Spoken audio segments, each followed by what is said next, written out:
इस टेस्ट की क्योंकि बहुत ही कम स्पेसिफिसिटी है और साथ ही साथ इसकी सेंसिटिविटी भी इस टेस्ट की बहुत कम है, इसीलिए देखा जाता है कि इस टेस्ट की वजह से फॉल्स पॉजिटिव रिजल्ट भी बहुत आते हैं, फॉल्स नेगेटिव रिजल्ट्स भी बहुत आते हैं। फॉल्स पॉजिटिव रिजल्ट का मतलब है कि ऐसे पेशेंट जो कि लो रिस्क में आते हैं, जिनमें ट्यूबरक्लोसिस नहीं हो सकती, उनमें भी ये ट्यूबरक्लोसिस को फाइंड कर सकता है। तथा फॉल्स नेगेटिव का मतलब है कि ऐसे पेशेंट जिनमें पॉजिटिव आना चाहिए था टेस्ट को, उनमें भी ये नेगेटिव आ सकता है। तो चलिए आगे इन्हीं दोनों रिजल्ट्स की बात करते हैं कि क्यों फॉल्स पॉजिटिव रिजल्ट आ सकता है, क्यों फॉल्स नेगेटिव रिजल्ट आ सकता है। तो पहले फॉल्स पॉजिटिव रिजल्ट्स के कारणों को जानने की कोशिश करते हैं। तो देखा जाता है कि अगर कोई नॉन ट्यूबरकुलस बैक्टीरिया है, यानी कि जैसे माइकोबैक्टीरियम क्लास का ही बैक्टीरिया है बट वो ट्यूबरकुलोसिस नहीं कॉज करता, कोई और डिजीज कॉज करता है, जैसे कि हम देखते हैं माइकोबैक्टीरियम लेप्री जो लेप्रोसी कॉज करता है,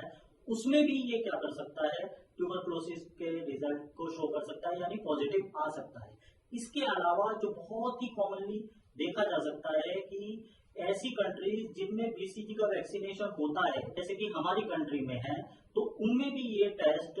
पॉजिटिव आ सकता है, यानी कि पेशेंट में वो ट्यूबरकुलोसिस को दिखा सकता है। उसके अलावा अगर लैब पर्सनल जो कि इस टेस्ट को कंडक्ट कर रहे हैं, उनकी वजह से अगर गलती होती है, यानी वो गलती से इस एरिया को जिसमें हमने फ्लूइड को इंजेक्ट किया है उसको टच कर देते हैं, तो उसकी वजह से भी रिएक्टिविटी हो सकती है और आपको साइज में इंक्रीज इन ड्यूरेशन के मिल सकता है और फॉल्स पॉजिटिव रिजल्ट आ सकते हैं। अब बात करते हैं फॉल्स नेगेटिव रिजल्ट क्यों आ सकते हैं। तो फॉल्स नेगेटिव रिजल्ट उन पेशेंटों में आ सकता है जिनमें करंट में ट्यूबरकुलोसिस हुई है, यानी कि 8 से 10 हफ्तों के बीच में भी ट्यूबरकुलोसिस हुई है, उनमें भी फॉल्स नेगेटिव रिजल्ट आ सकता है। इसके अलावा विद इन 3 वीक्स उन्होंने कोई वायरस के लिए वैक्सीनेशन करवाया है, जैसे कि एमएमआर या सबाइन वैक्सीन लगाई है, तो उनमें भी ये फॉल्स नेगेटिव रिजल्ट शो कर सकता है। इसके अलावा अगर पेशेंट को सार्कोइडोसिस है, इन्फेक्शियस मोनोन्यूक्लियोसिस है या हॉजकिन डिजीज है, तो उन पेशेंट में भी ये फॉल्स नेगेटिव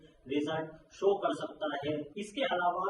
जिन पेशेंट में स्टेरॉइड थेरेपी चल रही हो या माल न्यूट्रिशन है या कोई ऑर्गन ट्रांसप्लांट हो रहा है या उनकी इम्यूनिटी को सप्रेस किया गया हो उनमें, या जिनकी इम्यूनिटी कॉम्प्रोमाइज है जैसे कि एचआईवी के पेशेंट में, या जिनमें लो CD4